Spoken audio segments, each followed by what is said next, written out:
कहानी की शुरुआत होती है डैनबे नाम की एक लड़की से जो एक हाई स्कूल की सीनियर है और पढ़ाई के मामले में पूरी तरह से बेकार है। उसका सबसे खराब सब्जेक्ट मैथ है और वो अक्सर क्लास में सो जाती है। एक दिन टीचर उसे बोर्ड पर सवाल हल करने के लिए बुलाते हैं, लेकिन हमेशा की तरह उसे कुछ समझ नहीं आता। टीचर गुस्सा हो जाते हैं और सबके सामने उसे डांट देते हैं। आखिर कल कॉलेज एंट्रेंस एग्जाम है। हालांकि डैनबे को पढ़ाई पसंद नहीं, लेकिन उसे म्यूजिक से बहुत प्यार है। सिर्फ कुछ सेकंड की धुन सुनकर ही वो बता देती है कि कौन सा सिंगर गा रहा है। उसकी माँ कहती है, अगर इसी टैलेंट से तुम मैथ के सवाल हल करो तो अब तक जीनियस बन चुकी होती। इतना कहकर माँ टीवी को उसके फेवरेट हिस्टोरिकल ड्रामा चैनल पर बदल देती है, जिससे डैनबी और चिढ़ जाती है।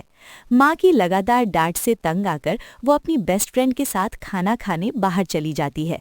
लेकिन हैरानी की बात ये होती है कि उसकी फ्रेंड भी उतनी ही टेंशन में होती है। उसे डर है कि अगर उसने कल का एग्जाम खराब कर दिया तो सब खत्म हो जाएगा। डैनबे समझ नहीं पाती कि कैसे एक अकेला एग्जाम किसी इंसान की पूरी जिंदगी तय कर सकता है। फिर भी मन ही मन वो चाहती है कि काश वो कहीं गायब ही हो जाए। अगली सुबह डैनबे लेट उठती है और जल्दी जल्दी घर से भागती है। उसकी माँ उसके बैग में ब्रेकफास्ट डालने की कोशिश करती है, लेकिन वहाँ पहले से ही ढेर सारे स्नैक्स भरे होते हैं। डैनबे जल्दी से बताती है कि ये उसका सीक्रेट स्ट्रेस रिलीफ तरीका है। माँ किसी तरह ब्रेकफास्ट उसके बैग में ठूसती है और बार बार कहती है, चलो कर लोगी, बस अपनी पूरी कोशिश करना। लेकिन सच कहें तो इससे डैनबे की टेंशन और बढ़ जाती है। वो रास्ते में हर मिनट रिवीजन करती रहती है और आखिरकार टेस्ट सेंटर पहुंचती है। लेकिन मुसीबत यहाँ भी खत्म नहीं होती। वो अपनी छतरी बस में भूल आती है और अब उसे बारिश में दौड़ कर जाना पड़ रहा है। जैसे ही वो स्कूल के गेट के पास पहुंचती है, उसे जोर की टेंशन घेर लेती है। उसके दिमाग में बस एक ही बात घूमती है, अगर मैं फेल हो गई तो। डर इतना बढ़ जाता है कि वो भागकर एक पास के पार्क में छुप जाती है। कुछ देर बाद उसकी फ्रेंड उसे मैसेज करती है कि वो एग्जाम में क्यों नहीं पहुंची। डैनबे जवाब नहीं देती, वो बस चुपचाप दुआ करती है, प्लीज बस इस बार मुझे गायब कर दो। अचानक दूर से ढोल जैसी गहरी आवाज आती है। वो उस आवाज की तरफ चलती है और एक छोटे से गड्ढे के पास पहुंचकर सावधानी से अपना पैर उसमें डालती है और उसे लगता है कि ये गड्ढा तो नीचे तक ही नहीं है। अगले ही पल वो एक हैरान कर देने वाला नज़ारा देखती है। कुछ लोग पुराने जमाने वाले कपड़ों में एक बड़ी सी रस्म कर रहे होते हैं। कहते हैं कि यहाँ पिछले 3 साल से बारिश नहीं हुई और पूरा देश बर्बादी के कगार पर है। सबको लगता है कि ये बारिश की पूजा फिर से फेल हो गई, लेकिन अचानक काले बादल छा जाते हैं। बड़ा पुजारी खुश होकर चिल्लाता है, स्वर्ग ने हमारी सुन ली, अब जोसन को आखिर बारिश मिलेगी। इसी बीच दानबे बिना सोचे गड्ढे में कूद जाती है, लेकिन मरने के बजाय वो एक बड़े पानी के घड़े से निकलती है, जैसे किसी और दुनिया में पहुंच गई हो। घबराकर वो इधर उधर देखती है और पूछती है, क्या वे लोग कोई हिस्टोरिकल ड्रामा शूट कर रहे हैं? राजा उसकी अजीब हरकत देखकर चौंक जाता है और चिल्लाता है, ये इंसान है या कोई चुड़ैल? घबराकर वो कहती है, मैं तो बस हाई स्कूल की स्टूडेंट हूँ। लेकिन राजा सुन नहीं पाता और उसे किसी मर्द हत्यारे की तरह समझ लेता है।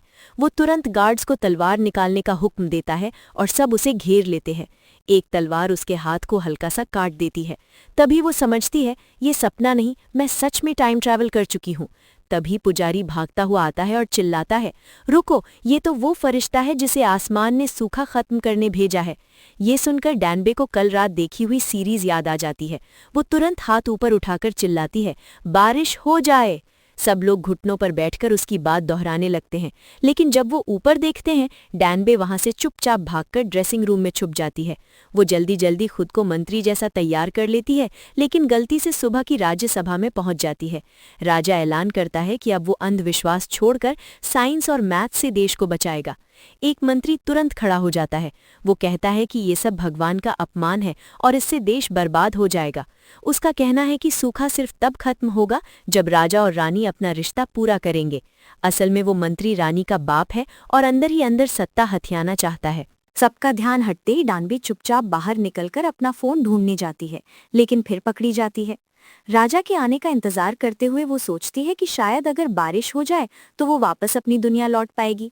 लेकिन राजा कहता है कि यहाँ 3 साल से बारिश नहीं हुई। ये सुनकर वो दंग रह जाती है। कुछ ही देर में तलवार उसकी गर्दन पर रख दी जाती है। राजा उसके अजीब कपड़े देखकर कहता है कि वो जरूर किसी दुश्मन देश की जासूस है और वो उसकी मौत का हुक्म दे देता है। घबराकर डानबे चिल्लाती है, मैं बस फ्यूचर से आई एक स्टूडेंट हूँ, गलती से यहाँ आ गई हूँ। वो पिछली बातें बताकर अपनी बात साबित करने की कोशिश करती है, लेकिन कोई नहीं मानता। आखिर में वो हादसे में बोल देती है, मैं एक मैथ्स एक्सपर्ट हूँ। राजा को दिलचस्पी होती है और वो उसे पाइथागोरस के सवाल से टेस्ट करता है और उसे हल करने के लिए 2 दिन देता है। शुरू में डानबे पुरानी लिखावट नहीं पढ़ पाते और बुरी तरह उलझ जाती है, लेकिन जैसे ही उसे समझ आता है कि ये तो पाइथागोरस का थ्योरम है, वो 5 सेकंड में हल कर देती है। राजा दंग रह जाता है, क्योंकि उसके 6 टॉप जीनियस ये नहीं कर पाए थे। वो वादा करता है कि अगर डानबे उसे मैथ्स सिखाएगी तो वो उसे जाने देगा, रात में उसे सोने की एक ईंट भी देगा। डानबे दंग रह जाती है। 2 घंटे पहले तक वो क्लास में सबसे कमजोर थी और अब जोसन में सबसे तेज दिमाग वाली बन गई। सच में ज्ञान किस्मत बदल देता है। उस दिन से डानबे राजा के निजी नौकर की तरह भेष बदलकर उसे मैथ सिखाने लगती है। उसे हैरानी होती है कि राजा को तो 1, 2, 3 जैसे नंबर भी नहीं आते, तो वो सबसे बेसिक से शुरू करती है, नंबर जोड़ घटाना, फिर आगे चलकर गुणा। राजा बाग में टहलते हुए भी और मीटिंग के बीच भी मैथ पढ़ता रहता है, लेकिन डानबे की जिंदगी आसान नहीं होती। वो हमेशा नींद से परेशान रहती है, सुबह जल्दी उठकर पढ़ाना पड़ता है और खाना भी ठीक से नहीं मिल पाता। कुछ दिनों बाद दोनों की मैथ की प्रैक्टिस का बड़ा मुकाबला होता है। म्यूजिक तेज होता है और माहौल बहुत टेंशन भरा। राजा गलत जवाब देता है और डानबी तुरंत उसकी पेशानी पर चपत मार देती है। नौकर दौड़कर अंदर आते हैं और उसे मारने की तैयारी कर लेते हैं, लेकिन राजा उन्हें रोक देता है। अब उसकी कंपटीशन वाली भावना पूरी तरह जाग उठती है। अगले राउंड में वो डनबे की गलती पकड़ लेता है और मजाक मजाक में कहता है कि वो उसका हाथ काट देगा। तभी रानी अंदर आती है। दोनों जल्दी जल्दी सारे माथ के पेपर छुपा देते हैं और ऐसे दिखाते हैं जैसे वे म्यूजिक की प्रैक्टिस कर रहे हों। दोपहर के खाने में राजा नोटिस करता है कि डनबे बहुत भूखी है, तो वो उसे अपने साथ खाना खाने के लिए बुलाता है। लेकिन महल का खाना उसे बिल्कुल फीका लगता है, इसलिए वो राजा को किचन में ले जाती है और अपने बैग में रखी चीज़ों से स्पाइसी राइस केक बना देती है। शुरू में राजा इस नॉर्मल लोगों के खाने को कम समझता है, लेकिन बस एक बाइट लेते ही उसकी आंखें हैरानी से खुली की खुली रह जाती हैं। डनबे को डर होता है कि वो इतनी स्पाइस झेल नहीं पाएगा, तो वो उसे पानी देती है, लेकिन राजा अकड़ते हुए कहता है कि ये तीखा नहीं है, बस गर्म है। पर अगले दिन उसका पेट बुरी तरह खराब हो जाता है और वो सोचता है कि डनबे ने उस पर कोई जादू टोना कर दिया है।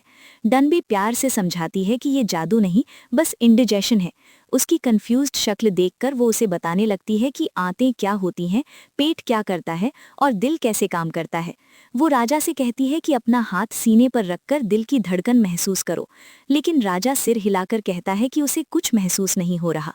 मुस्कुराते हुए डनबे कहती है, जब तुम्हें किसी से प्यार होगा तब तुम्हें अपनी धड़कन महसूस होगी। उसके इतने ज्ञान से राजा बहुत खुश हो जाता है और उसकी तारीफ करता है कि वो उसकी सोच से भी ज्यादा काम की है। फिर वो डनबे को अस्पताल ले जाता है और कहता है कि वो वैद्यों को शरीर के अंदर की बातें और कैसे शरीर चलता है ये सब समझाए। इतना ही नहीं, वो उससे खेती के बारे में भी सीखता है। डनबे की मदद से जोसॉन में दवाई और खेती दोनों में धीरे धीरे सुधार आने लगता है। राजा बहुत खुश होता है और सबको इनाम में एक कीमती संतरा देता है। वो आसानी से एक संतरा उठाकर डनबे को दे देता है, लेकिन उसकी हैरानी की हद नहीं रहती जब डनबे उसे वहीं उसी समय खा जाती है। राजा गुस्से में उसे डांटता है कि उसने उसके तोहफे की कद्र नहीं की। इतना कीमती फल कम से कम 3 दिन तो रखना चाहिए। डनबे हंसते हुए कहती है, ये बस एक संतरा है, इतना सीरियस क्यों हो रहे हो। सजा में राजा उसे मैदान में ले जाता है और उसे लगातार गेंद उठाने को कहता है। डनबे बड़बड़ाती है, रात में सॉकर, ये क्या है। राजा गुस्से में कहता है, वो कीमती संतरा तुमने मुझे एक बाइट भी नहीं लेने दिया। डनबे उसे चिढ़ाते हुए कहती है कि वो कितना कंजूस है। फिर जीभ निकालकर उसे चिढ़ाती है और दोनों ऐसे हंसी-मजाक करते हैं। पहली बार राजा को सच में हल्का और खुश महसूस होता है। उस रात राजा उसे घर छोड़ने का ऑफर देता है, फिर खुद अपने कमरे में जाकर अच्छे से तैयार होता है। इधर डनबे संतरे पर अपनी खुश चेहरे की ड्राइंग बना देती है। उसी समय राजा का दिल जोर जोर से धड़कने लगता है।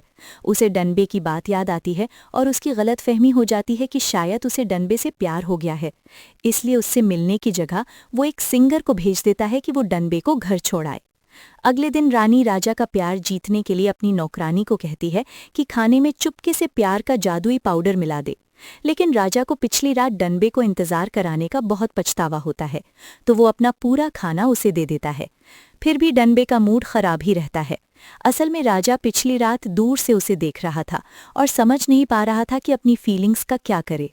उसी रात सब कुछ सेट समझकर रानी राजा के कमरे में आती है और अपने कपड़े उतार देती है, लेकिन राजा मना कर देता है और उल्टा रानी की मदद करता है कि वो अपने कपड़े वापस पहन ले। तभी अचानक नशे जैसी हालत में डनबे बाहर निकलती है और गिरते हुए सीधे राजा की बाहों में आ जाती है। ये देखकर रानी को लगता है कि राजा लड़कियों में रुचि नहीं रखता और वो गुस्से में वहां से चली जाती है। कुछ ही देर बाद पाउडर का असर शुरू हो जाता है और डनबे खुलेआम राजा को अपने दिल की बात बता देती है। राजा अब अपनी भावनाएं छुपा नहीं पाता और धीरे धीरे उसे किस करने के लिए झुकता है, लेकिन आखिरी पल में रुक जाता है और कहता है, मैं पागल हो गया हूं क्या? जब डनबे उठती है तो खुद को राजा की बाहों में पाती है और हैरान रह जाती है। राजा उसे सजा नहीं देता, बल्कि फिर से उसे घर छोड़ने का ऑफर देता है। रास्ते में वो कहता है, अगर तुम चाहो तो मैं तुम्हें ऊंचा पद दूंगा और एक शाही घोड़ा भी। लेकिन डनबे मना कर देती है और कहती है, जैसे ही बारिश होगी मैं अपनी दुनिया में वापस चली जाऊंगी। राजा कहता है, तुम्हारी वजह से आज मैं आराम से सांस ले पा रहा हूं। अब से मुझे राजा मत समझना, हम दोनों बराबर हैं दोस्त। खुश होकर डनबे व खुश चेहरे वाला संतरा राजा को गिफ्ट कर देती है, लेकिन अगले ही दिन मुसीबत आ जाती है।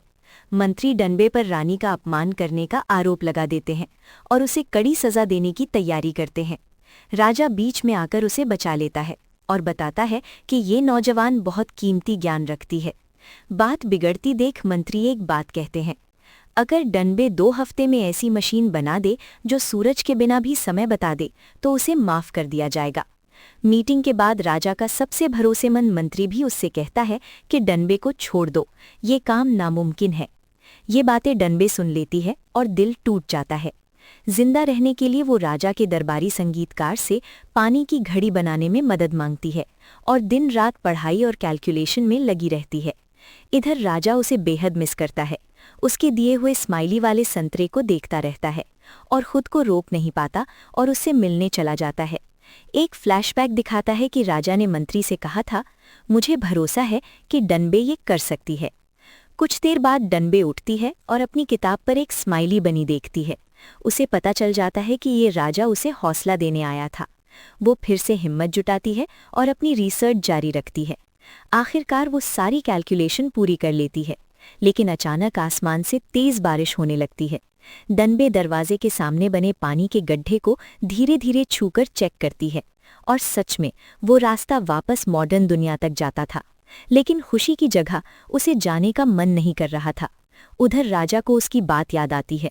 सारी शाही मर्यादा छोड़कर वो बारिश में दौड़ते हुए उसके पास पहुंचता है, पर वहां वो पानी वाली घड़ी के सामने खड़ी रो रही होती है।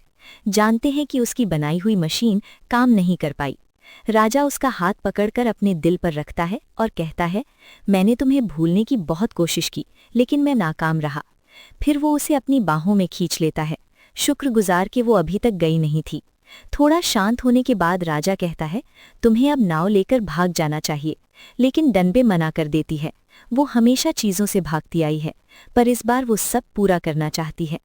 इतने में सिंगर वहां आता है और उसे एक शांत जंगल की तरफ ले जाता है। अचानक वो अपनी तलवार उसकी गर्दन पर रख देता है। असल में वो मंत्री का जासूस होता है, जिसे दानवी जैसे इंसान को मारने भेजा गया था, लेकिन वो उसे मार नहीं पाता। उसे यकीन हो जाता है कि दानवी सच में भविष्य से आई है। उसे ये भी पता था कि वो लड़की है, लेकिन एक अच्छे इंसान की तरह उसने कभी राज नहीं खोला। दानवी बताती है कि उसने उसे धोखा देने का इरादा नहीं किया था, बस ये काम लड़के के लिए था और उसके पास कोई दूसरा रास्ता नहीं था। उधर मंत्री राजा पर जोर डालता है कि डनबे ने जो कुछ भी सिखाया है उसे मिटा दो, क्योंकि वो उसके सत्ता के लिए खतरा है। लेकिन राजा मना कर देता है और डनबे को ढूंढने के लिए महल से बाहर निकल जाता है। रानी को कुछ गड़बड़ लगती है। वो राजा के कमरे में जाती है और मुस्कुराते चेहरे वाले संतरे को देखती है।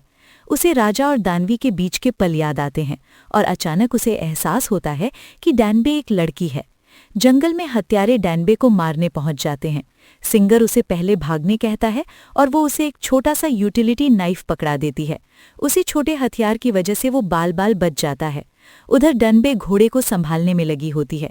घोड़ा घबरा जाता है, लेकिन उसे याद आता है गंगनम स्टाइल का घोड़े वाला डांस। उसी ताल से वो घोड़े को काबू कर लेती है। रास्ते में एक मोड़ पर उसे नहीं पता होता कि किधर जाना है। फिर उसे राजा की बात याद आती है। जोसेन में सूरज ही समय बताता है। वो अपना फोन खोलती है। कंपस और सूरज की दिशा देखकर आखिरकार समुद्र की तरफ बढ़ जाती है।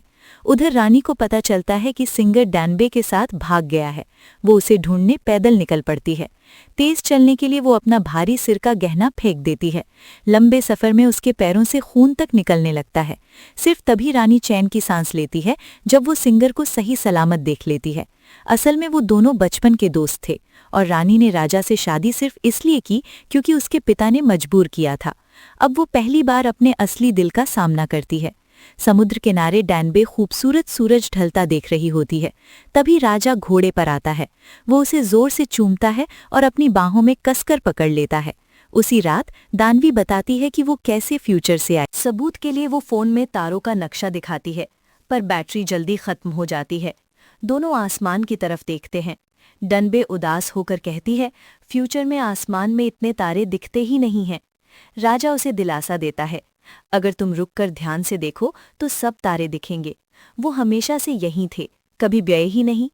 कुछ देर बाद राजा उसके हाथ पर प्यार लिख देता है और डनबे उसे चॉकलेट देती है जिस पर लव लिखा होता है। राजा कहता है कि वो एक नया आसान भाषा सिस्टम बनाना चाहता है जो आम लोग भी सीख सकें, सिर्फ अमीर नहीं। अचानक डनबे को कुछ याद आता है। वो अपनी जेब से नोट निकालती है और देखती है कि उस पर उसी राजा का चेहरा छपा है। खुश होकर वो बोल पड़ती है, आप जरूर इसे कर दिखाएंगे। फिर हिचकिचाती है और सोचती है, क्या इसे ऑटोग्राफ के लिए कहना चाहिए। राजा चॉकलेट का एक कौर खाता है और उसकी स्वाद की तारीफ करता है। डनबे उसे और स्नैक्स देना चाहती है, लेकिन उसे याद आता है कि वो सब उसकी माँ ने पैक किए थे। उसकी आंखें भर आती हैं। राजा तुरंत पूछता है कि क्या हुआ। वो धीरे से बताती है कि ये उसके बचपन के मनपसंद स्नैक्स थे। अगले दिन डनवी नदी में मुंह धोते हुए देखती है कि पानी में काई जमा है और पानी की रफ्तार रोक रही है। उसे तुरंत समझ आता है कि इसी वजह से उसकी पानी वाली घड़ी खराब हुई थी। वो वापस महल भागती है, डिजाइन सुधारती है और आखिरकार घड़ी सही से काम करने लगती है। राजा तुरंत मीटिंग बुलाता है और ऐलान करता है कि डनबे को माफ किया जाएगा और उसे एक ऊंचा पद दिया जाएगा। लेकिन मंत्री गुस्से में आग बबूला हो जाते हैं। कहते हैं कि उसे देश से निकाल दो या मार दो। राजा अपनी बात से नहीं हटता और चुपके से डनबे से मैथ और भूगोल सीखना जारी रखता है। उसी दिन डनबे रॉयल किचन में जाती है और रानी को कोने में छुपकर खाते देखती है। असल में उसके पिता उसे ज्यादा खाने नहीं देते क्योंकि उन्हें डर है कि मोटी होने पर उसकी कीमत कम हो जाएगी। डनबी को दया आती है और वो उसके लिए इंस्टेंट नूडल्स बनाती है। रानी पहला निवाला लेती है और तुरंत उसके तीखे मज़ेदार स्वाद की दीवानी हो जाती है। धीरे धीरे वो डनबे से खुलने लगती है और अपना डिज़ाइन स्केच भी दिखाती है। वो मानती है कि वो इसे तारे जैसी रोशनी वाले रंगों से भरना चाहती है, पर उसे समझ नहीं आ रहा कि कैसे करे। तभी डैनबे के दिमाग में एक ज़बरदस्त आइडिया आता है।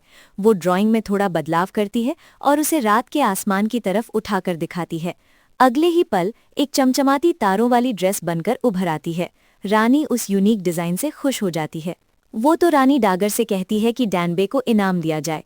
इधर डैनबे पिछले समय में अपना पहला नहाना करती है और फिर खूबसूरत कपड़े पहन लेती है। वो पूरी तरह कंफ्यूज्ड है। उसे कुछ समझ नहीं आ रहा कि क्या हो रहा है।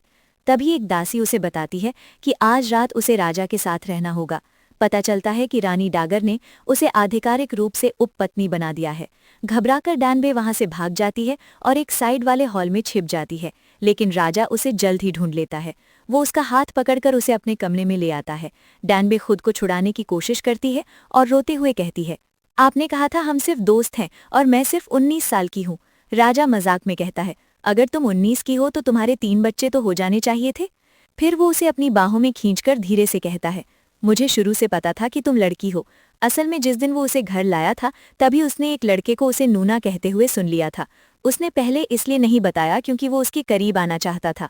डैनबे अब भी दूर रहती है तो राजा उसे धीरे से समझाता है, डरो मत, मैं तुम्हें कुछ नहीं करूंगा। मेरी माँ जिद्दी है, इसीलिए यहाँ छिपना तुम्हारे लिए सबसे सुरक्षित है।